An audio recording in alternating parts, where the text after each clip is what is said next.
la clase de nuestro sistema digestivo vamos a continuar la revisión de faringe, esófago y estómago, que es lo que nos corresponde para esta mañana. ¿Listo? Bueno, entonces, cuando nosotros hablamos de faringe,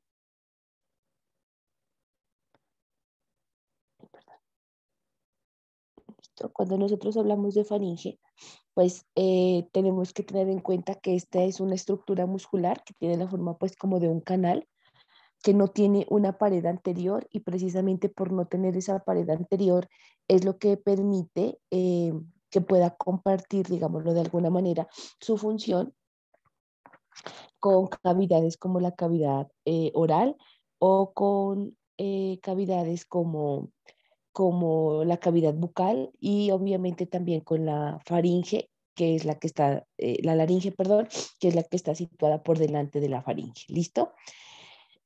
Anatómicamente se va a ubicar por delante de la columna vertebral, está por detrás de la cavidad nasal, de la cavidad bucal y de la laringe con las que pues se comunica y se va a continuar hacia abajo con el esófago. Esta es una estructura que, como ya lo aprendimos, se encuentra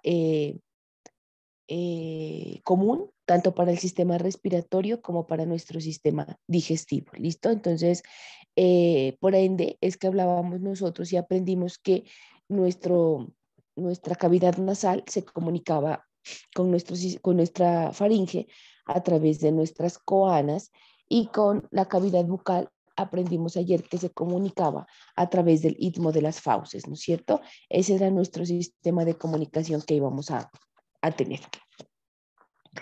Esta faringe también va a participar en procesos importantes como son la deglución, la respiración, la fonación y la audición. ¿Listo? Va a participar en esas funciones, así como lo hace, por ejemplo, en la parte del sistema respiratorio, en lo que tiene que ver con fonación y la audición también estaría muy relacionado con lo que es la cavidad bucal y la cavidad nasal. Entonces, aquí les presento nuestra faringe. Miren aquí. Entonces, aquí podemos ver nosotros nuestra cavidad nasal, cómo se comunica hacia atrás con la faringe, nuestra cavidad bucal, cómo se comunica con la faringe, y nuestra laringe, también cómo se comunica con la faringe.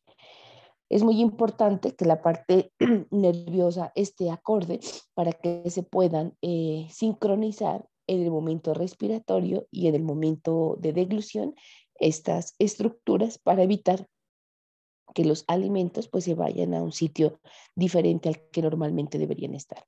Entonces aquí miramos, mire, por detrás de la cavidad nasal, de la cavidad bucal, de la laringe y por delante de los cuerpos vertebrales. Entonces miren desde dónde va la faringe. Es un órgano impar, solamente tenemos una faringe, es mediano y es simétrico. Eso significa que las características que tenemos hacia el lado derecho son exactamente iguales hacia el lado izquierdo. ¿Listo? La faringe como tal se extiende desde la base externa del cráneo hasta la altura de C6 o C7 o vértebra cervical. Depende, dice que va a tener pues algunas variaciones con los movimientos de hiperextensión del cuello, movimientos del cuello, deglución y respiración, pero en estado de reposo nuestra faringe ocuparía hasta el sexto o séptimo cuerpo de la vértebra cervical, donde deja de llamarse faringe y toma el nombre de esófago.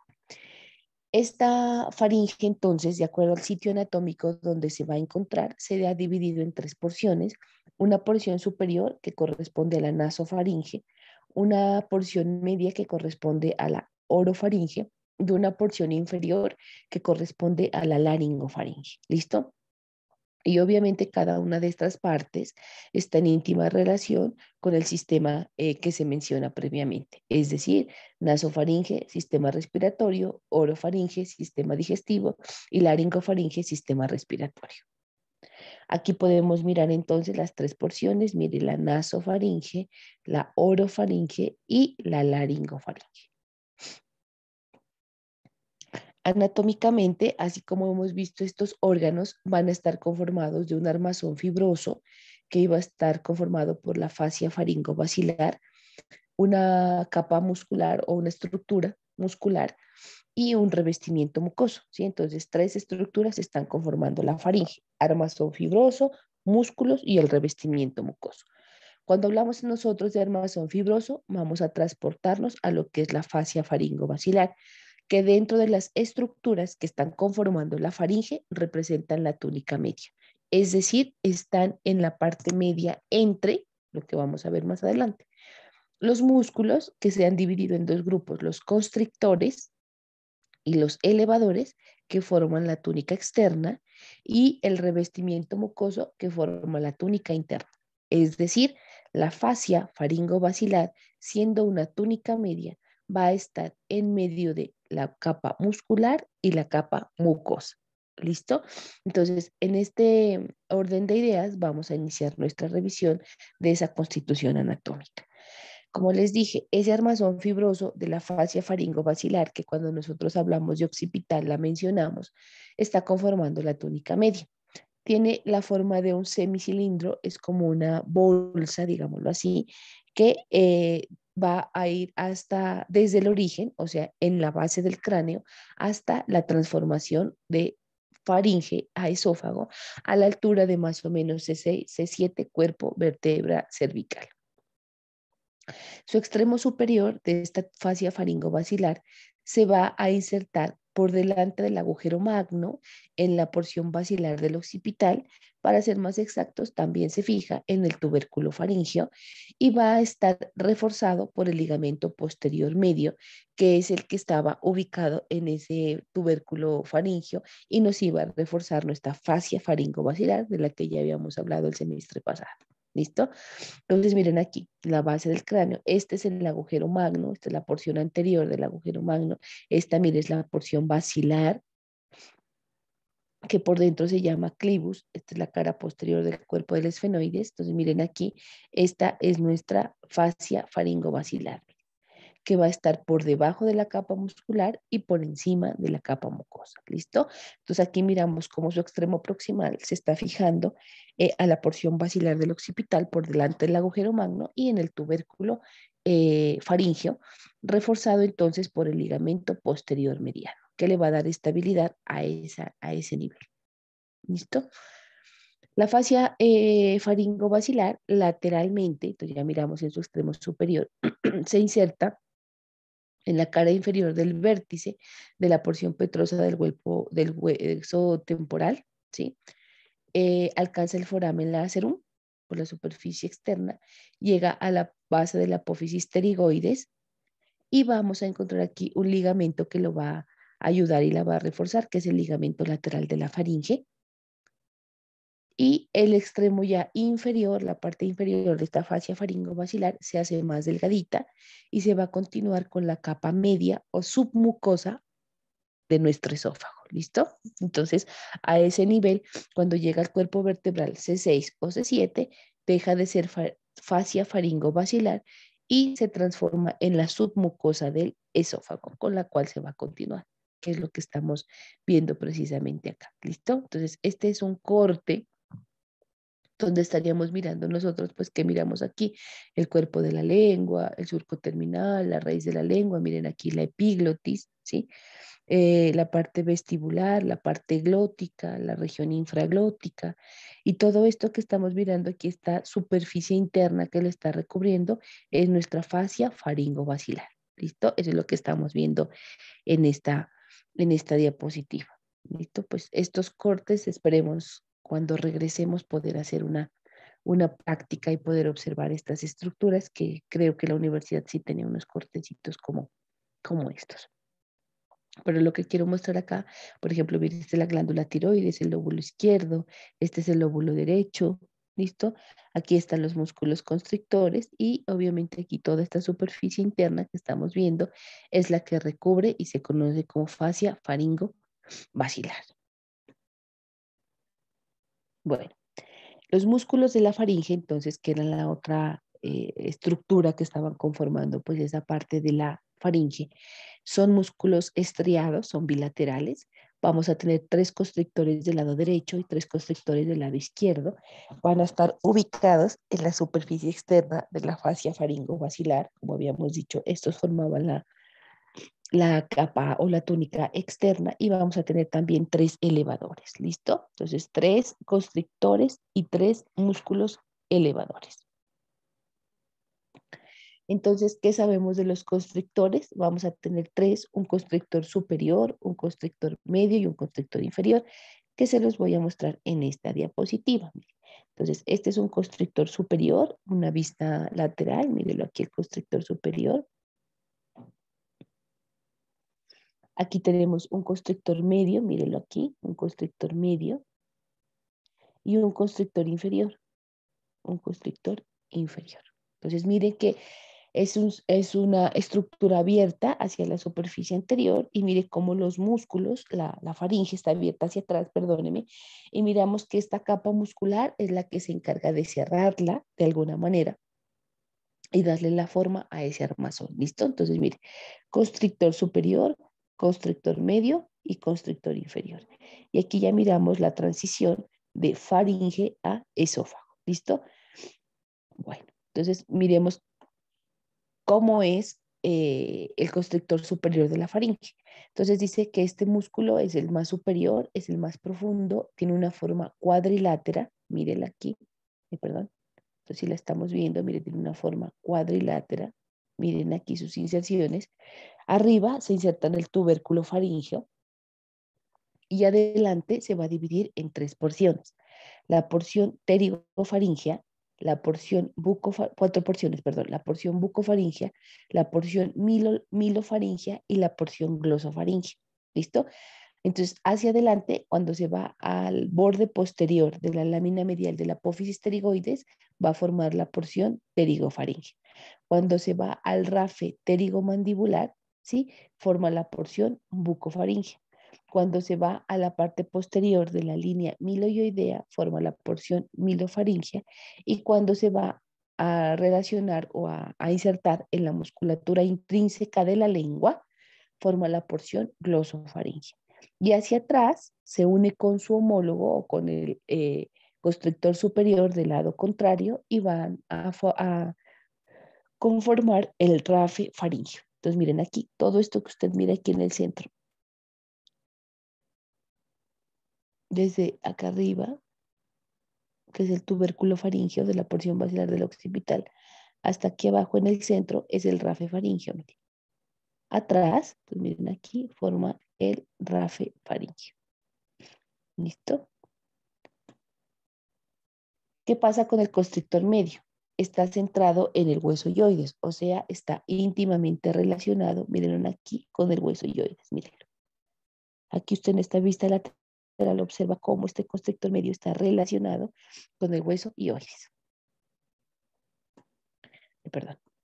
Entonces va a tener una porción condrofaringea cuando está en relación con las astas menores y el ligamento estiloioideo y una porción ceratofaringea cuando se une al asta mayor del ioides, desciende hasta el ligamento tiroideo lateral y el asta superior del cartílago tiroides y va a tener, tiene 3 grupos de fibras musculares, unas superiores, unas medias y unas inferiores. Y atrás se va a insertar o se va a unir con su homólogo del lado contrario y va a formar el rafe faríngeo. ¿Listo? Estas 3 grupos de fibras musculares serían pues para el asta mayor, para el ligamento tiroideo y el cartílago tiroideo y a las astas pues del mismo se van a distribuir para poderse unir pues con esta estructura con la cual mire, está relacionada. Y hacia atrás, mire, este que es el constrictor medio, forma este que es el rafe faríngeo.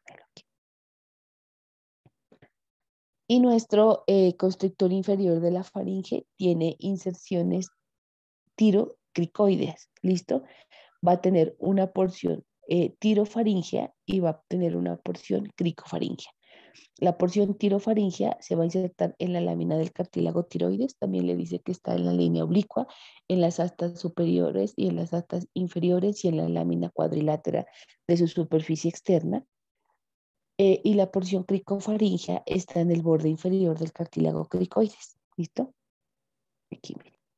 Entonces, agarra toda esta parte, mire aquí el cartílago cricoides, y este es el cartílago tiroides, y se va hacia atrás y se une con el del lado contrario a través del rafe faríngeo. ¿Listo? Entonces, estas porciones usted las estudia con las gráficas para que le quede pues, más fácil memorizar sus porciones. Y este es el RAFE, míralo. Entonces aquí podemos ver el constrictor superior, el constrictor medio, el constrictor inferior, cómo se une con el lado contrario y forman el RAFE faríngeo. Y hacia arriba, miren aquí, la fascia faringo basilar por debajo de la capa muscular. ¿Listo? Esos son los más músculos constrictores de la faringe. Entonces, como esos músculos, si usted se da cuenta por la gráfica, estos músculos no están pegados, digámoslo así, en su superficie anterior y lateral, uno con otro, sino que tiene unos espacios, miren aquí, unos espacios, esos espacios que se forman o se conforman entre el constrictor superior y el medio y el inferior, ha permitido la formación de unos hiatos faringeos, ¿sí?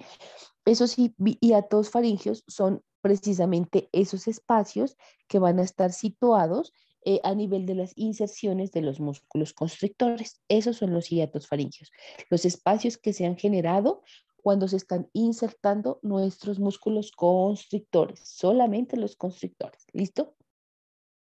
Y ha hecho entonces, mire, que se divida en tres hiatos, un hiato superior, un hiato medio y un hiato inferior. ¿Listo? Pues aquí tenemos el constrictor superior y el constrictor medio. Mire, aquí hay un hiato. En el constrictor medio y el inferior hay otro hiato. Y del constrictor inferior hacia abajo, pues hay otro hiato, que es lo que se está diciendo aquí. Mire. El superior, entre el superior y el medio, pasa el nervio glosofaringeo, el músculo estilofaringeo y el ligamento estiloioideo. El medio está entre, perdón,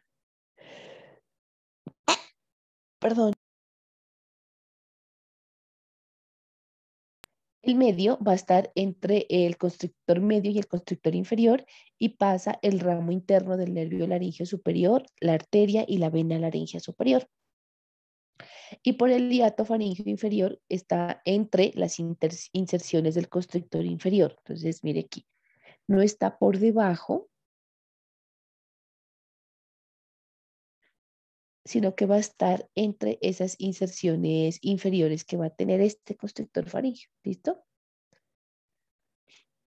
Y pasa el ramo externo del nervio laríngeo superior. ¿Listo? Entonces, esas son las estructuras que van a estar, laríngeo superior, que van a estar pasando por esos hiatos a ese nivel. ¿Listo? Bueno, en cuanto a los músculos elevadores, ¿sí? De la faringe, vamos a tener tres: el palatofaringeo, el estilofaringeo y el salpingofaringeo. Como ustedes recordarán, en la clase que revisamos el día de ayer, hablábamos de que el paladar blando, ¿no es cierto?, iba a tener iba a tener unos músculos, dos arcos, perdón, un arco anterior y un arco posterior, que el arco anterior estaba en relación con el músculo palatogloso y que el posterior iba a estar en relación con el músculo palatofaringeo, ¿no es cierto? Entonces, tenemos tres: el palatofaringeo, el estilofaringeo y el salpingofaringeo. Entonces, aquí se los presento: el palatofaringeo, ¿sí? El estilofaringeo y el salpingofaringeo. Espérame un ratico, por favor.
Bueno, entonces cuando nosotros hablábamos ayer del palato faríngeo, habíamos dicho que ese, a ver cómo era, bueno, iba a estar pues en el espesor del paladar blando, ¿no es cierto? Acá arriba, iba a estar en el espesor del paladar blando, que teníamos unas fibras que se iban a insertar en el gancho de la apófisis pterigoides, que las fibras se iban a dirigir hacia abajo y hacia atrás.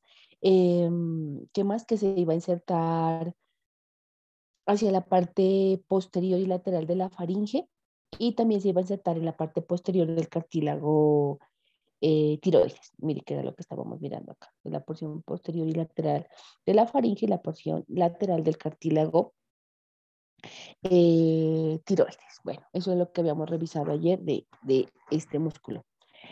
El siguiente músculo elevador, entonces, del que no habíamos hablado, es este que es el estilofaringeo. Mírenlo aquí. Entonces, este músculo es el músculo estilofaringeo que se inserta en la base de la apófisis estiloides, medialmente, pues a la apófisis estiloides, y sus fibras, mire, se dirigen hacia abajo y medialmente,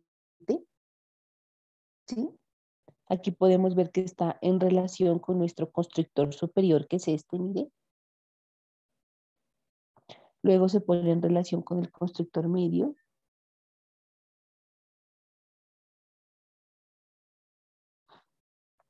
Para terminar insertándose en la túnica faringovacilar, en la fascia faringovacilar, y hay un grupo de fibras que van a terminar llegando a la epiglotis, a la parte posterior del borde superior de la lámina tiroidea, con el músculo palatofaringeo y el cartílago cricoides. ¿Listo? El músculo este que es el salpingofaringeo, mírenlo aquí, este salpingofaringeo se va a insertar en el borde inferior del cartílago de la trompa auditiva, cerca del orificio faríngeo, que vamos a ver más adelante cuál es. Aquí lo vemos que va descendiendo verticalmente y termina en la fascia faringovacilar. Eso es lo que va a ser, ¿listo? Termina en la fascia faringovacilar. Entonces, esos son los tres músculos elevadores, que serían el palatofaringeo, el estilo faringeo y el salpingofaringeo. Bueno, y la mucosa es la que va a tapizar toda la cara interna cóncava de la faringe, está por dentro, digámoslo así, de la fascia faringovacilar y pues cubre toda la superficie interna de la faringe, ¿listo? Esta mucosa va a tener dos porciones, un segmento superior que va a ser la nasofaringe y un segmento inferior que va a agarrar las otras dos partes de la faringe, que sería la bucofaringe y la laringofaringe, ¿listo? Pues la mucosa que está ubicada en la nasofaringe, está el epitelio, pues va a ser de tipo respiratorio, como la de la parte respiratoria, que es un epitelio cilíndrico estratificado, ¿no es cierto? Que va a tener sus cilias vibrátiles y vamos a poder observar aquí las amígdalas, ¿sí? Que son esa estructura o ese conjunto de elementos linfoides que van a estar ubicados en esta mucosa, ¿no? Entonces aquí vamos a encontrar la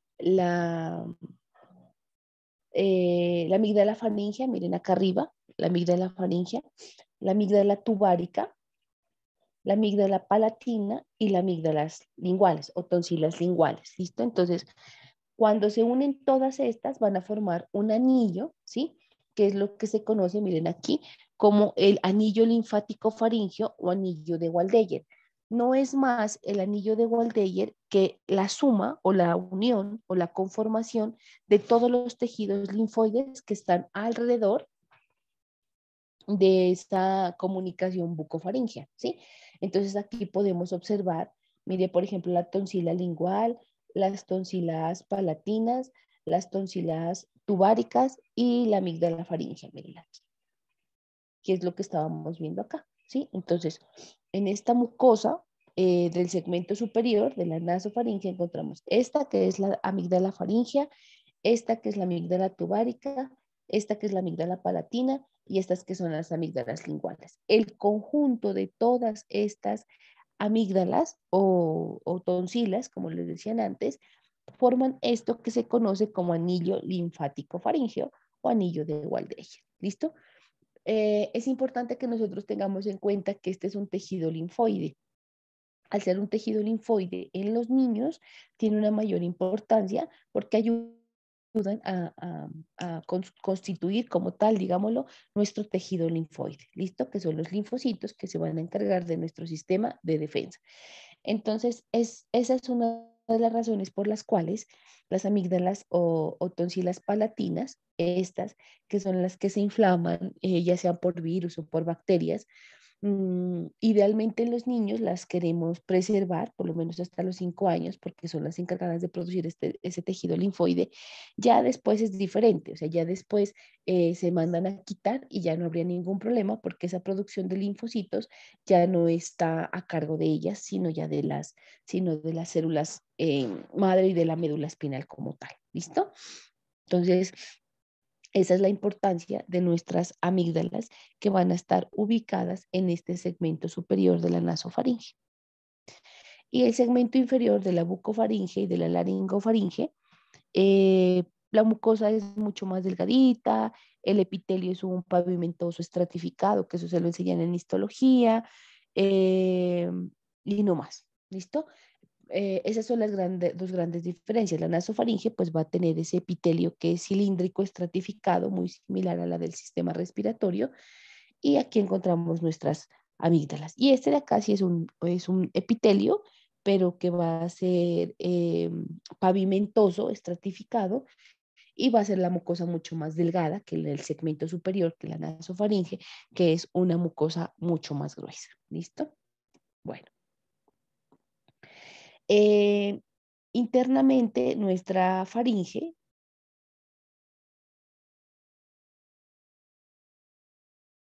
va a estar dividida de arriba hacia abajo, pues como sus regiones lo han dicho, en una nasofaringe, en una orofaringe y en una laringofaringe. ¿Listo?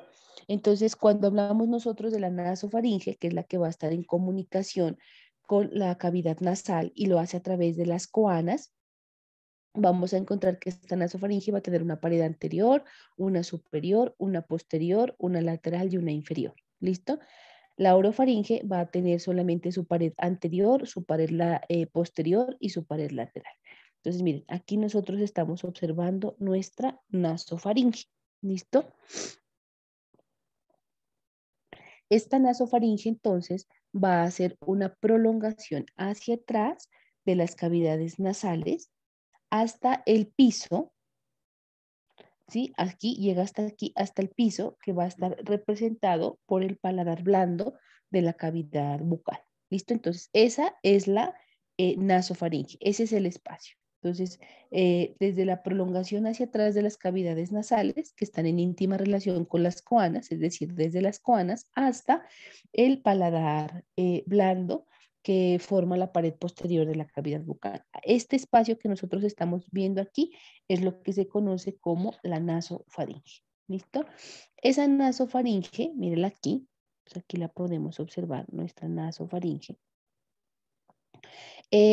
La pared anterior corresponde aquí donde yo les ubico el cursor, que vamos a tener las coanas. Eso es lo más importante de la pared anterior. Hacia la pared superior, que sería esta, miren, vamos a tener el fornix faríngeo y vamos a contener la amígdala faríngea. Entonces, la pared superior. La pared posterior, pues esa es vertical y nada más. Vamos a tener pues así islotes aislados de tejido linfoide que ayudan pues al desarrollo. Listo, miren aquí. Entonces aquí tendríamos nuestras coanas y aquí nuestra amígdala faríngea, que es lo que nombra ahí como adenoides. La pared posterior solamente es vertical, no tiene nada más a ese nivel, puede tener unos islotes de tejido linfoide, pero nada más. Y la pared lateral, mire que sería esta que nosotros estamos observando aquí. Miren, este es el paladar blando y aquí esta es nuestra pared lateral. En nuestra pared lateral sí tenemos todo esto que estamos observando acá, que es muy importante. Entonces vamos a tener aquí lo que corresponde, miren, con esta X, al orificio faríngeo de la trompa auditiva. Este orificio faríngeo de la trompa auditiva va a estar como reforzado o va a estar protegido por unos rodetes que se han formado por unos pliegues. Entonces, hacia adelante, mire, tenemos este pliegue, que es el pliegue salpingo palatino. Miren aquí, el pliegue salpingo palatino. Y hacia atrás, sí, mire, este tiene forma así como un rodetico. Vamos a tener el otro pliegue, que es este de aquí, mírenlo acá, que es el pliegue salpingo faríngeo.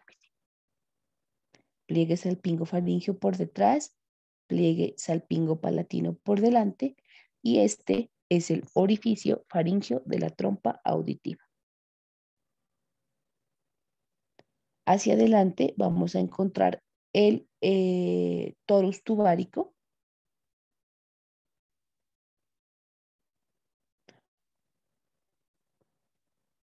Perdón, acá.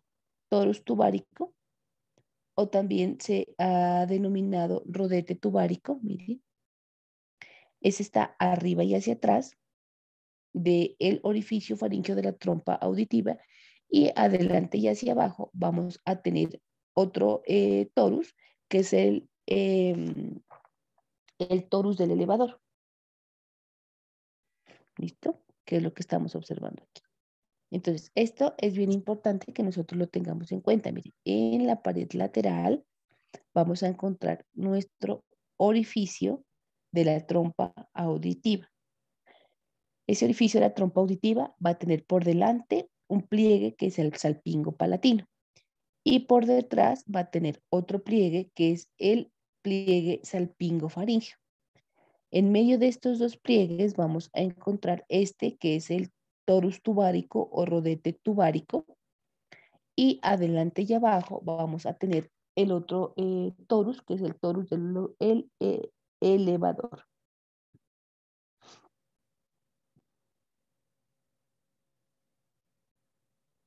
¿Listo? Eso es lo que podemos observar en esta que es la pared lateral de la nasofaringe. Y es así como se equilibra el oído medio con la cavidad nasal. La pared inferior, pues miren aquí, como lo habíamos dicho, iba a estar representada por esto, perdón, que es el velo del paladar. Miren, aquí está el velo del paladar. Entonces la pared inferior. Después de esto, pues ya se viene, estas son nuestras lenguas, miren aquí. Estas son nuestras tonsilas linguales, estas son nuestras tonsilas palatinas, y esta ya va a ser la orofaringe. Entonces, mire, aquí cuando hablamos de esta, que es la segunda porción, que es la orofaringe, ¿sí? Está comprendida, esa está entre dos planos que van a pasar por el velo del paladar blando arriba y el hueso ioides abajo. Entonces, ese está comprendida, la orofaringe está entre el paladar blando y el hueso ioides. Ese es el espacio de la orofaringe. La nasofaringe estaba desde las coanas hasta el velo del paladar blando. El orofaringe va desde el velo del paladar blando hasta el hueso ioides. ¿Listo? Dijimos entonces que iba a tener una pared anterior. Esa pared anterior es la que se va a comunicar con la cavidad bucal a través de quién? Del istmo de las fauces. La pared posterior está, mire, ubicada en la parte de atrás, es lisa, no tiene ningún relevante importante. Hacia la pared lateral de nuestra orofaringe, que sería este espacio de aquí, mire, el hueso ioides, la orofaringe, vamos a encontrar los canales faringolaringeos, y vamos a encontrar esto que son las amígdalas palatinas, mírelas aquí. Usted saca la lengua y se las observa, tejido linfoide. Hay niños que las van a tener mucho más grandes que otros niños, sin que eso signifique que exista un proceso infeccioso, ¿sí? Entonces, a los niños menores de 5 años, lo que más le puede afectar y agrandar el tamaño de estas amígdalas palatinas va a ser precisamente procesos virales. Cualquier virus le aumenta de tamaño. ¿Por qué se las aumenta de tamaño? Porque son tejido linfoide y el tejido linfoide es el que va a responder ante los estímulos externos de agresiones, digámoslo de alguna manera, ¿listo? Entonces, usualmente puede usted ver las blanquecinas, pero en los niños menores de 5 años los procesos son virales. ¿Eso qué significa? Que así como se inflamó y se puso blanquita, se va a desinflamar y va a volver a su estado normal.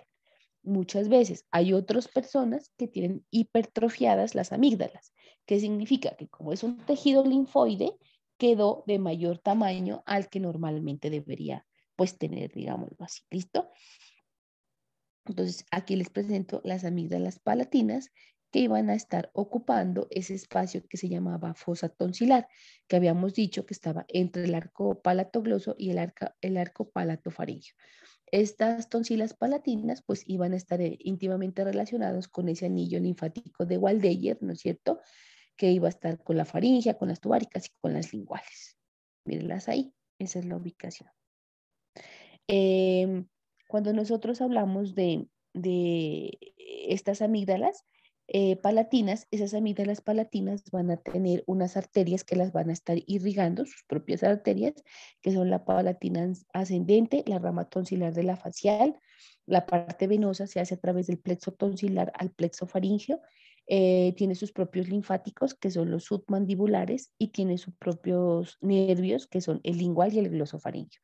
Esto que yo les escribí acá es la vascularización y la inervación de nuestras amígdalas palatinas, que están ubicadas hacia la pared lateral de nuestra orofaringe. ¿Listo? Bueno, y la nasofaringe, esta es nuestra orofaringe. Ven aquí, nuestra orofaringe. Y la parte ya inferior, que sería esta, que correspondería a nuestra laringofaringe. Esta laringofaringe se va a extender desde el hueso hioides, ¿sí? Hasta el borde inferior del cartílago cricoides, hasta el borde inferior del músculo constrictor inferior, a la altura de la sexta vértebra cervical.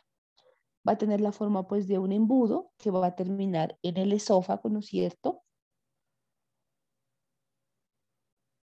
Y eso sería lo importante de nuestra laringofaringe. Estamos viendo aquí nuestra orofaringe. Entonces aquí tenemos nosotros nuestro hueso hioides, véalo aquí, nuestro hueso hioides, y aquí ya inicia el esófago como tal. ¿Listo? Entonces ahí ya tenemos comprendidas las tres configuraciones internas o las tres cavidades que se han formado internamente en la faringe, la nasofaringe, orofaringe y laringofaringe. Dentro de la vascularización y de la inervación tenemos para la faringe, vamos a tener que va a estar irrigado por la arteria carótida externa, la faringe ascendente. Vamos a tener venas del plexo submucoso profundo, las venas pterigoideas, las faciales, las linguales, que van a ser afluentes de la yugular interna. Los linfáticos tenemos un grupo posterior, que son para los retrofaringeos, un grupo lateral, los yugulodigástricos, y un grupo anteroinferior para los yugulares profundos. La inervación, la parte sensitiva, está nervio a cargo del vago y el trigémino, y la parte motora está a cargo del plexo faríngeo, del glosofaríngeo, también de fibras del vago y del accesorio. Se van a encargar de la inervación de nuestra faringe. Importante de nuestra faringe, la anatomía funcional, ¿sí? Entonces, esa ubicación y esa disposición que tiene la faringe le va a conferir o le va a dar la propiedad, ¿sí? De participar tanto en el sistema respiratorio, en las acciones respiratorias, como en la parte de digestivas, en la alimentación, ¿no es cierto? ¿Por qué? Porque este es un punto medio entre la cavidad nasal y la tráquea y es un punto medio para la cavidad bucal y el esófago. Entonces, en ese orden de ideas, que va a participar eh, en la respiración y en la deglución. ¿Listo? Cuando nosotros hablamos de deglución, esa inicia cuando los alimentos son llevados a la boca, ¿sí? Cuando los alimentos están en la boca, van a mezclar con la saliva que se produce por todas las glándulas que ya mencionamos el día de ayer. Y el objetivo es que esos alimentos que están en la cavidad bucal se proyecten hacia la parte posterior de esta, que sería la faringe, ¿no es cierto? Entonces, eso se denomina el tiempo faríngeo. Es un poquito complejo porque vamos a permitir que el bolo alimenticio pase desde la cavidad bucal hasta el esófago. Entonces, deben hacerse las siguientes actividades simultáneamente. Hay que cerrar el istmo de las fauces. ¿Cómo cerramos el istmo de las fauces? Por la contracción de los arcos del velo del paladar y el ascenso de la lengua en contra con este velo. Hay que cerrar las cavidades nasales. El velo del paladar se eleva, se aplica contra la pared posterior de la faringe por el efecto de los músculos elevadores y tensores del velo del paladar y tienden a aislar así la nasofaringe. Hay que cerrar la laringe por el balanceo que se produce de la epiglotis hacia atrás y por el ascenso del bloque de la laringofaringe por los movimientos de la deglución. Hay que generar contracción de las paredes faríngeas, ¿listo? Por efecto de los músculos constrictores. ¿Para qué? Para que esos músculos constrictores, al generar contracción en la pared faríngea, esos movimientos generen una peristalsis y avance el bolo alimenticio y una abertura esofágica. ¿Listo? Entonces, ¿para qué? Para que el esófago se distienda y pueda asimilar ese alimento que le está llegando. Todos estos movimientos que estamos mirando aquí de cierre, de contracción y de abertura deben ser simultáneos en un solo momento. ¿Listo? ¿Por qué? Porque en ese momento se va a detener la respiración, la persona deja de respirar para que pueda el bolo avanzar hacia la parte digestiva. ¿Listo? Si eso no sucede, si no deja de respirar y no ocurre, queda, por ejemplo, abierta la laringe o abierta la cavidad nasal, eso puede generar un desvío del alimento hacia la cavidad nasal o hacia la laringe. Entonces, obviamente, eso nos generará tos como un mecanismo de defensa para expulsar todas esas sustancias que ingresaron al sitio donde normalmente no deberían estar. La deglución como tal es un acto reflejo. Usted puede estar viendo televisión y deglute, pero se vuelve voluntario por el efecto de los músculos que están efectuando esta función. Por ejemplo, usted está distraído viendo televisión, alguien le metió una cuchara de un alimento, usted lo tiene en la boca, pero si es desagradable, usted detiene ese acto de deglución para procesar esa alimentación en la cavidad bucal, que los adultos ya no lo hacemos tan comúnmente, pero los niños sí. Entonces usted tiene un niño que lo está alimentando y está distraído viendo algo, un juego o algo. Usted le mete un alimento que no le gusta, ¿sí? Él procesa y vuelve y mastica el alimento y él fácilmente lo puede regresar porque no le gusta. Los adultos pues ya no podemos hacer eso y lo deglutimos, pero quizá y usted inmediatamente toma un vaso con agua o jugo o algo que tenga en la mesa para poder asimilar ese alimento que deglutió. Entonces, a pesar de que la deglución entonces es un acto reflejo, se vuelve voluntario por el control que nosotros tenemos, por ejemplo, sobre nuestros músculos. ¿Listo? ¿Qué puede afectar la deglución? Entonces, por ejemplo, la deglución ya nunca va a ser igual después de un procedimiento quirúrgico en el cuello, por ejemplo, una tiroidectomía, un trauma a nivel de la región anterior del cuello, lesiones vasculares, lesiones nerviosas. Va a volver mucho más lento toda esta parte sensitiva y motora, y la persona pues va a tener cierta dificultad para deglutir sus alimentos y ya no los va a poder hacer como antes lo hacía. ¿Listo? Eso es importante tenerlo en cuenta. Bueno, y eso es lo más importante que nosotros debemos saber de nuestra faringe. ¿Sí? Esos son los datos claves. Después de la faringe, nosotros tenemos el siguiente conducto, que es nuestro esófago. ¿Listo? Dijimos que cuando terminaba eh, La faringe, ¿no es cierto? En su última porción, que era la laringofaringe, que era más o menos a la altura de la sexta vértebra cervical, dejaba de llamarse faringe, se volvía mucho más estrecha, tenía la forma de un embudo y se iba a continuar con el esófago. ¿Listo?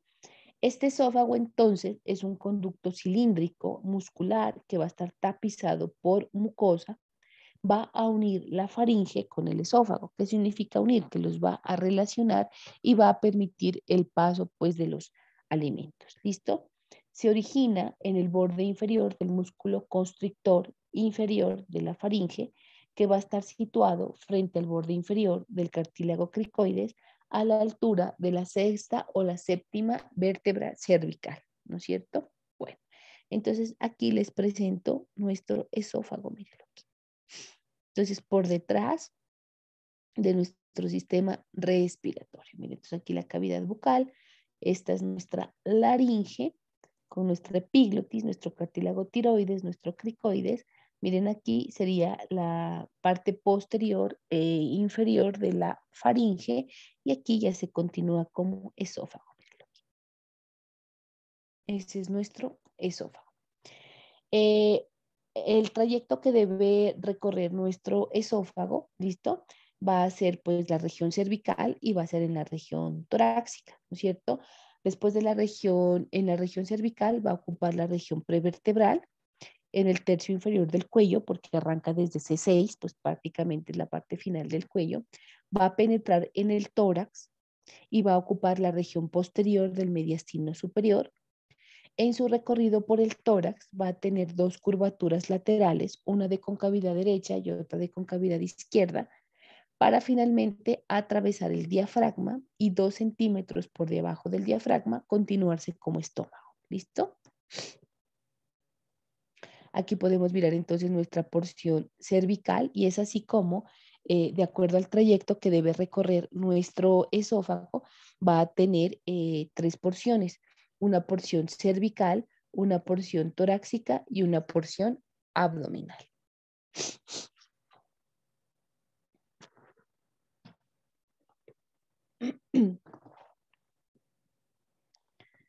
Eh, Aquí podemos observar entonces que la terminación es en la porción abdominal, ¿listo? Ahí es donde termina el esófago y se va a continuar en el estómago. Cuando termina y deja de llamarse esófago, vamos a encontrar un orificio que se denomina cardias. Este va a estar situado hacia la izquierda de la línea media, a la altura de la vértebra torácica 10 u 11 más o menos. ¿Listo? Hasta ahí llega nuestro esófago, más o menos hasta la altura de la 10ª o de la 11ª vértebra torácica, donde deja de llamarse esófago, donde va a formar ese orificio que es el cardias, que más adelante vemos qué es, y se va a continuar con esta dilatación saccular que va a ser el estómago. Este esófago entonces, mírenlo aquí, este es un conducto, si lo vemos aquí, es muscular, es membranoso, es estrecho, es largo. Dice que tiene una longitud promedio entre 25 a 40 centímetros, ¿listo? En las personas pues adultas es mucho más largo en los hombres que en las mujeres. Mire el diámetro de 1,2 a 3 centímetros y el espesor de sus paredes de 1 a 1,5 centímetros, ¿listo? ¿Qué hace el esófago? Pues es una vía de conducción de los líquidos y de los alimentos. ¿Desde dónde? Desde la faringe. O sea, inicia a nivel del cuerpo de la sexta vértebra cervical hasta el estómago, precisamente el orificio del cardias, que iba a ocupar, dijimos, más o menos la vértebra torácica 10 o la vértebra torácica 11, ¿no es cierto? Esa es la distancia que debe recorrer nuestro esófago. Eh, Dijimos entonces parte inferior del cuello, parte superior y posterior del mediastino superior. Y obviamente en ese recorrido vamos a ver cómo nuestro esófago va a estar siempre relacionado lateralmente con el paquete vasculonervioso del cuello. ¿sí? En la región cervical, vamos a ver que va a estar acompañado del paquete vasculonervioso del cuello, que como nosotros ya sabemos, pues iba a estar representado por la carótida interna, la carótida común, perdón, la carótida común, la yugular interna y el nervio vago, ¿no es cierto?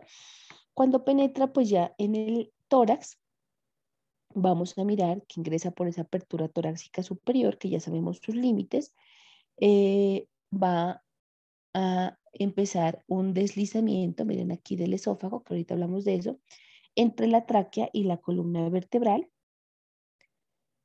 Luego va a estar en relación hacia abajo con el atrio izquierdo del corazón, va a estar relacionado con la aorta, mire, la cual se desplaza hacia el lado izquierdo del esófago. Luego se desplaza un poquito hacia la derecha y va a atravesar el hiato diafragmático que va a estar a nivel del diafragma. Perdón, atraviesa el diafragma a través del hiato esofágico y se vuelve abdominal. Ese es nuestro esófago. Entonces, vamos a encontrar que ese esófago en su recorrido va a tener tres estrechamientos.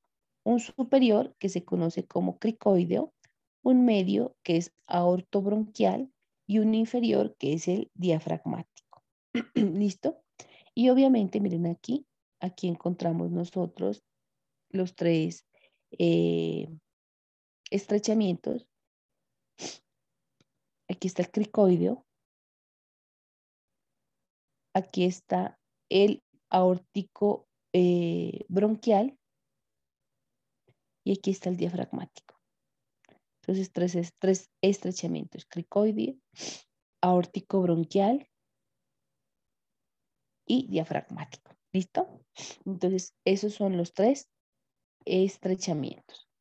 Y obviamente esos tres estrechamientos generan unas ampliaciones o dilataciones, que sería entre el estrecho superior y el medio, que sería el crico aórtico, entre el aorto bronquial y el diafragmático, que es el bronco diafragmático, y el que queda en relación con el diafragmático, que es el subdiafragmático. ¿Listo? Entonces, estos estrechamientos, por ende, van a generar unas dilataciones. Entonces, miren, esta sería la primera dilatación, aquí encontraríamos la segunda dilatación y esta sería la tercera dilatación, en relación con los estrechamientos que se están conformando. Entonces, entre el estrechamiento superior o cricoideo, entre el estrechamiento medio o aórtico bronquial y entre el subdiafragmático, que sería debajo del diafragma. ¿Listo? Esos son los tres estrechamientos con las tres, eh, ¿qué? Con las tres dilataciones pertinentes que se forman a ese nivel. Entonces, ¿qué podemos concluir? Podemos concluir que el esófago tiene tres porciones, una porción cervical, una porción torácica y una porción abdominal, que la podemos ver aquí. Entonces, miren, perdón, aquí. Entonces, aquí podemos ver la porción torácica, aquí estaría la porción cervical, mire aquí. Esta sería la porción torácica y por debajo del diafragma sería la porción abdominal. Y obviamente, pues va a tener unas relaciones que van a estar de acuerdo a cada una de las regiones que ocupa. ¿Listo? Entonces, las relaciones cervicales, o sea, cuando nosotros hablamos de cervical, es desde que inicia el esófago, estamos hablando de la sexta vértebra cervical, hasta donde ingresa a nivel del tórax, ¿sí? Que sería la altura de la segunda vértebra torácica, ¿no es cierto? Que correspondería a la horquilla externa. Ahí es donde va a comenzar la porción torácica. Esa porción torácica iría desde la segunda vértebra torácica hasta el hiato esofágico del diafragma. Y la tercera porción, que sería la abdominal, estaría desde la porción esofágica del diafragma hasta más o menos la 12ª vértebra torácica. ¿Listo? Entonces, aquí pues yo les traje el resumen de las relaciones que vamos a encontrar. Entonces, por ejemplo, a nivel cervical por delante, el esófago se va a relacionar con la tráquea, con la glándula tiroides y paratiroides. En el surco traqueoesofágico de cada lado vamos a encontrar el nervio laringio recurrente. Hacia la parte posterior, que se denominaría el espacio retroesofágico, se va a relacionar con la fascia prevertebral, la región prevertebral y las cadenas simpáticas cervicales. Lateralmente se va a relacionar con el paquete vasculonervioso del cuello, que habíamos dicho, carótida común, yugular interna y nervio vago, y la arteria tiroidea inferior también es un punto de relación. En las torácicas, entonces por delante del esófago tenemos la tráquea, la bifurcación de la tráquea, el bronquio principal izquierdo, el nervio laringio recurrente izquierdo, los ganglios traqueobronquiales, el pericardio, la aurícula izquierda y el tronco vagal anterior. Y hacia la parte posterior vamos a encontrar en el espacio retroesofágico el conducto torácico o ductus torácico, la aorta torácica, las arterias intercostales derecha, las venas hemiásicos que cruzan a la altura de la octava vértebra torácica, la hemiásicos accesoria que cruzan más o menos entre T7 a T9 y el tronco vagal posterior. ¿Listo? Esas serían las relaciones torácicas. Y hacia la derecha también vamos a encontrar del esófago la pleura mediastínica, la cara medial del pulmón derecho, el callado de la vena ácigos, la arteria bronquial derecha, el receso ácigo esofágico, el nervio vago derecho y el pedículo pulmonar derecho. Y hacia la izquierda, ¿qué vamos a tener de relación? La arteria carótida primitiva izquierda o común izquierda, la arteria subclavia izquierda, el nervio vago izquierdo, el callado aórtico, la aorta torácica, el nervio laringio recurrente izquierdo y el pedículo pulmonar izquierdo.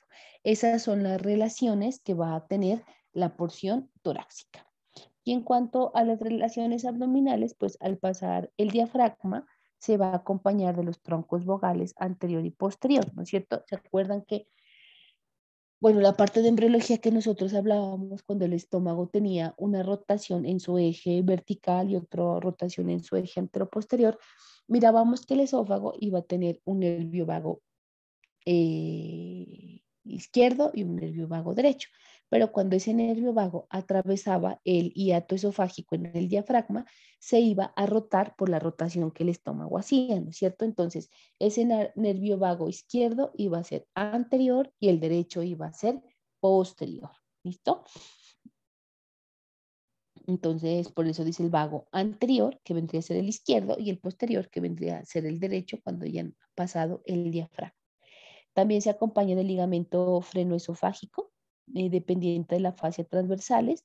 Este que hace este ligamento frenoesofágico impide el reflujo gastroesofágico, o sea que los alimentos, una vez pasan el diafragma, regresen hacia el esófago. Y en el cardia se forma una zona de alta presión que va a obliterar ese orificio esofágico para permitir el cierre y evitar que los alimentos se regresen del estómago hacia el esófago, que es lo que se conoce como reflujo esofágico. Estructuralmente, nuestro esófago va a estar conformado por 4 capas, una capa mucosa, que es la interna, una submucosa, una muscular y una adventicia. ¿Listo? Entonces aquí tenemos nuestra capa mucosa, nuestra capa submucosa, nuestra capa muscular que va a tener fibras circulares y fibras longitudinales y una capa externa que va a ser la adventicia. Son las capas que están formando.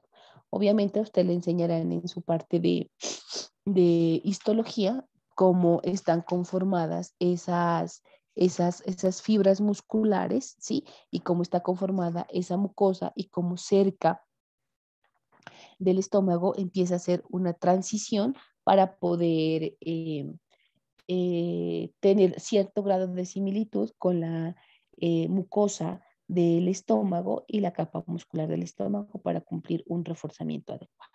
¿Listo? Pero sí es importante que sepamos que las capas muscular del esófago va a estar representado por fibras circulares y por fibras longitudinales. Y eso la vascularización y la inervación, vamos a tener, miren, las arterias esofágicas superior, media e inferior, las venas esofágicas también superiores, medias e inferiores. El drenaje linfático va a ser por la yugular interna, hacia la yugular interna, los traqueales, los mediastinales y los diafragmáticos, y la inervación por el nervio vago. Pues ya dijimos que el derecho se volvía posterior y el izquierdo se volvía anterior cuando atraviesan el diafragma. ¿Listo? Entonces aquí, mire que cuando nosotros hablemos de aorta, vamos a mirar las arterias esofágicas medias, aquí estarían las arterias esofágicas inferiores, aquí tendríamos las arterias esofágicas superiores, mire el drenaje venoso también, ¿sí? Entonces las venas esofágicas medias, las superiores, aquí estarían las inferiores. Esto que están viendo aquí ustedes son las anastomosis que vamos a aprender en cardiovascular. Y la parte de la inervación, pues entonces aquí tenemos nuestro nervio vago izquierdo, aquí tendríamos nuestro nervio vago derecho, cómo van a inervar nuestro esófago, y aquí pues ya vemos cómo van a rotar. ¿Listo? Y después, entonces, de nuestro esófago, que es un conducto cilíndrico, vamos a encontrar la siguiente estructura, que es el estómago. El estómago, ¿qué representa? Mire, el estómago ya representa una dilatación saxiforme o sacular, que tiene forma de saco del conducto digestivo, que ya va a estar situado hacia la cavidad abdominal, mire, inmediatamente por debajo del diafragma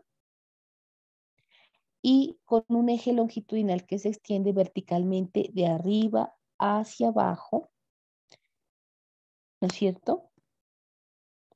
Y de derecha hacia la izquierda, por la rotación embrionaria que tenemos.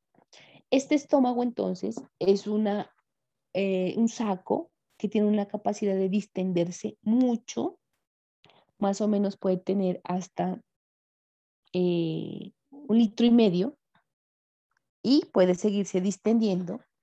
Esa es una de las indicaciones por las cuales, ¿sí?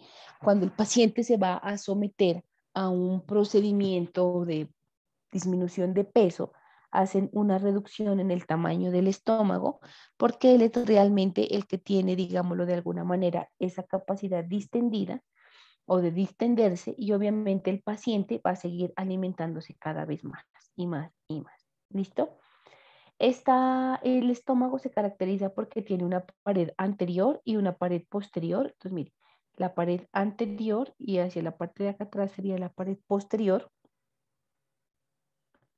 Va a tener dos curvaturas, una curvatura menor y una curvatura mayor. Entonces miren aquí, una curvatura menor que va a estar en relación con el hígado y una curvatura mayor que es libre, de la cual va a salir un aumento. Vamos a hablar más adelante.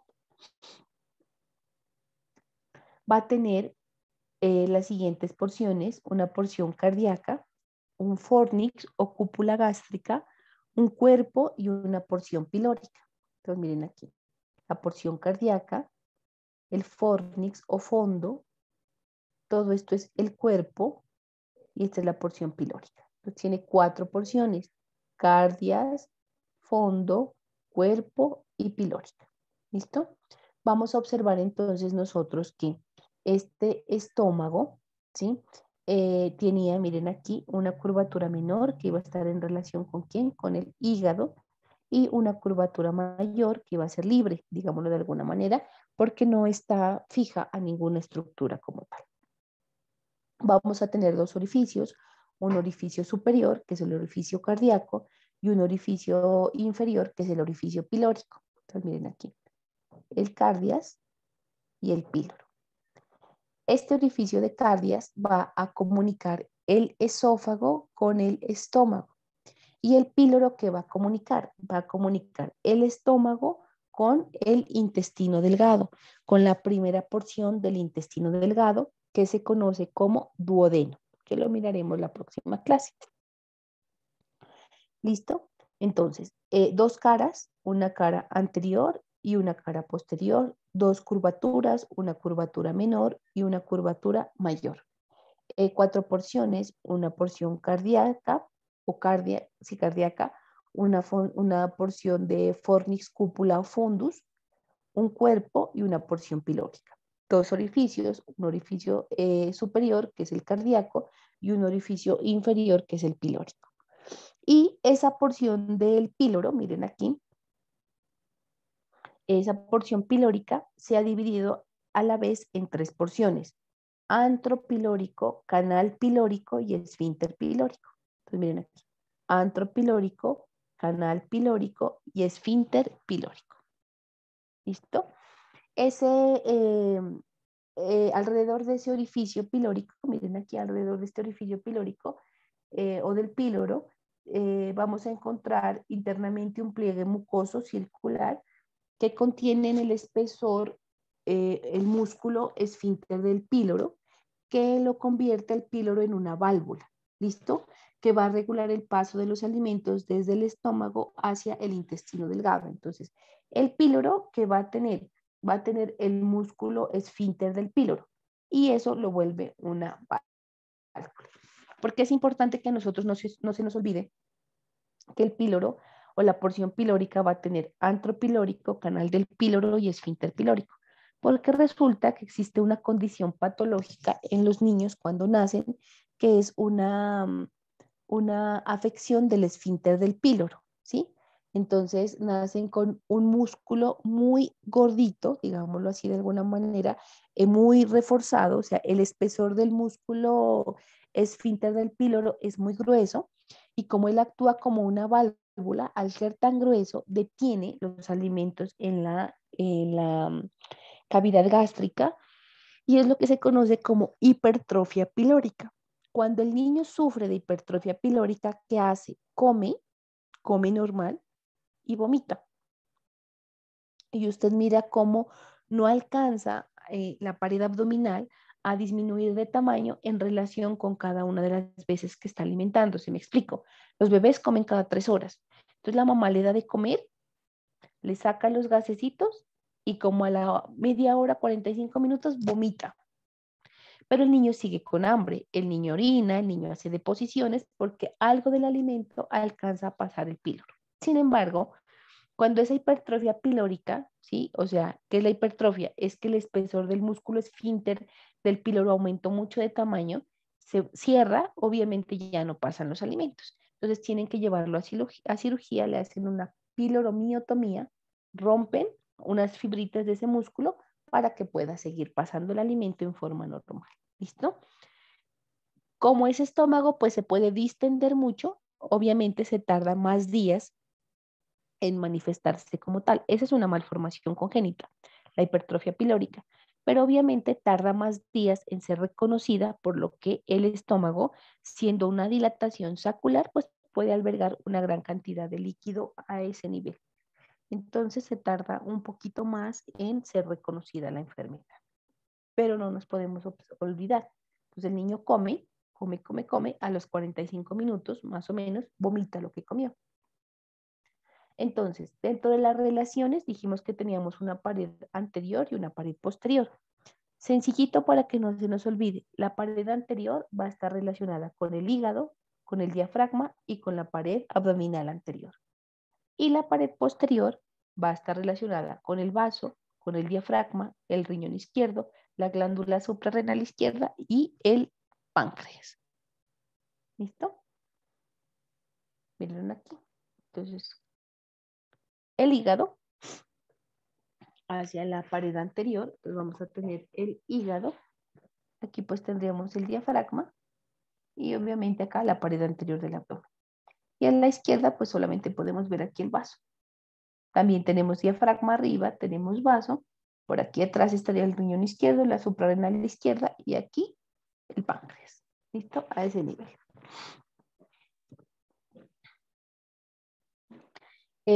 Estructuralmente, bueno, en la próxima semana que hablemos de intestinos, les voy a enseñar que la pared abdominal se va a dividir en unos cuadrantes, ¿listo? Cuando nosotros hablamos de topográficamente, de topografía abdominal, vamos a tener en cuenta que el abdomen se ha dividido en 9 cuadrantes, ¿sí? Esos 9 cuadrantes que nos ayudan a nosotros, nos ayudan para ubicarnos topográficamente del órgano el cual puede estar enfermo, ¿listo?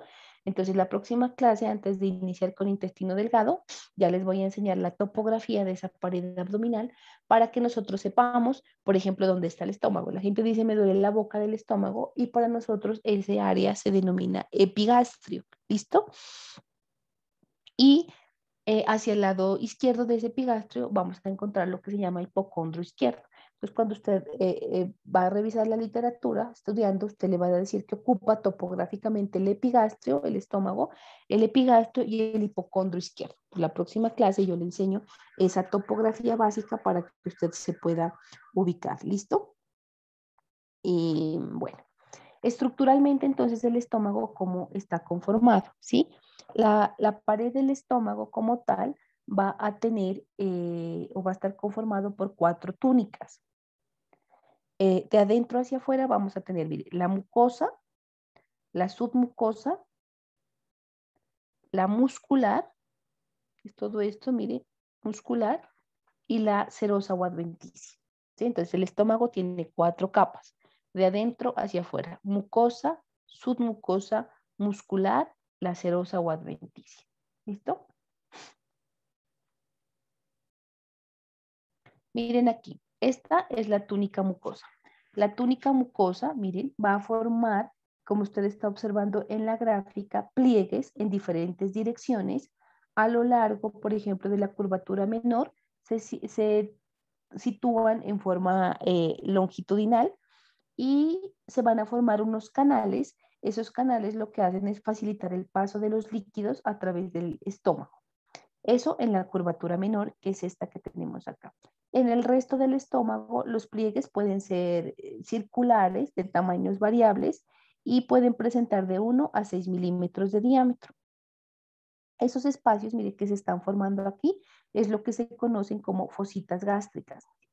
Forman estas depresiones entre los canales o pliegues y es lo que se conoce como fositas gástricas. Esas fositas gástricas es donde se van a abrir los conductos de las glándulas gástricas y pilóricas para liberar las sustancias que ellas normalmente producen. ¿Listo?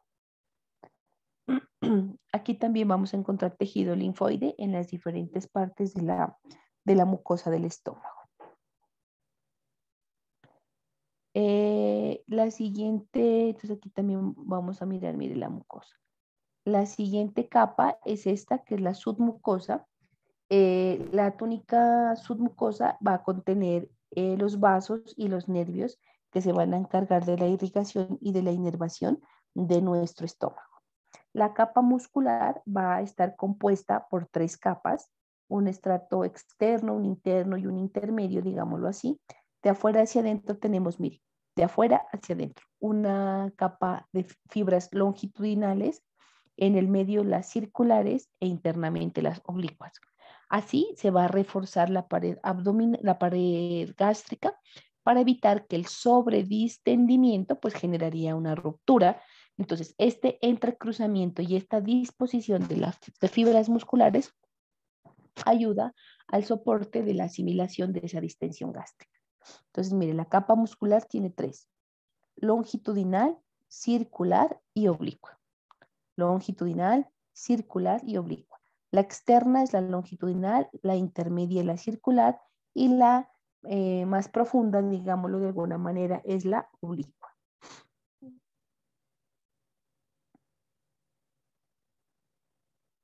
Cuando nosotros estamos mirando que eh, la capa circular se acerca hacia el orificio del píloro, se va a engrosar y esa es la que forma el músculo esfínter del píloro. ¿Listo? Entonces son las fibras circulares las que van a estar formando el músculo esfínter del píloro. Y la túnica serosa o adventicia, pues, está representada por peritoneo que va a recubrir externamente el estómago, excepto en la curvatura mayor y en la curvatura menor. Ahí no vamos a encontrar eh, peritoneo.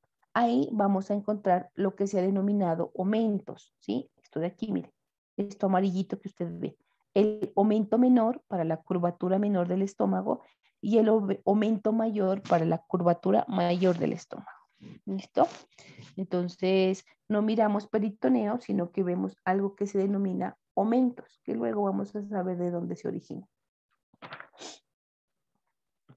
El estómago va a presentar hacia la zona posterior y superior un área que va a estar desnuda, que va a estar en contacto directo con el diafragma, mire, hacia acá, hacia esta parte, que es la parte superior, pero hacia la parte posterior es un área desnuda que no va a estar recubierta de peritoneo. ¿Listo? Entonces, esta adventicia es peritoneo, excepto aquí, en la curvatura menor y en la curvatura mayor. En esas curvaturas vamos a formar lo que se llama como aumento, mire aquí, el aumento menor y mire aquí el aumento mayor. ¿Listo? Aquí miramos las fibras longitudinales, las circulares y las oblicuas. Aquí sería la adventicia o serosa de la capa muscular. Mire con los repliegues cómo están formando. Aquí nuevamente mire la mucosa, la submucosa, la muscular con 3 capas y la serosa. La vascularización, entonces la parte anterior va a estar a cargo del tronco celíaco.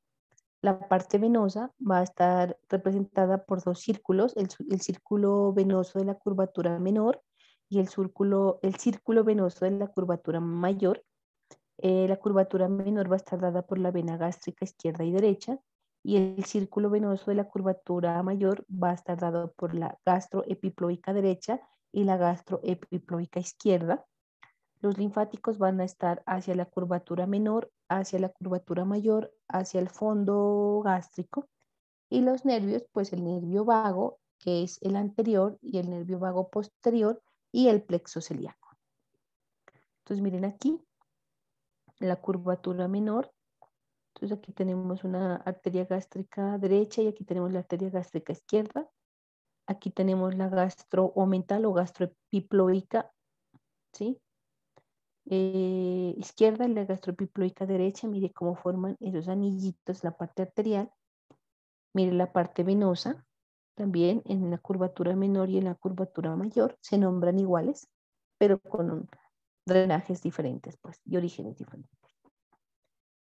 Aquí tenemos pues nuestro nervio vago izquierdo que se vuelve anterior y nuestro nervio vago derecho, mire que se vuelve posterior, como van a inervar en nuestro estómago, la vística anterior.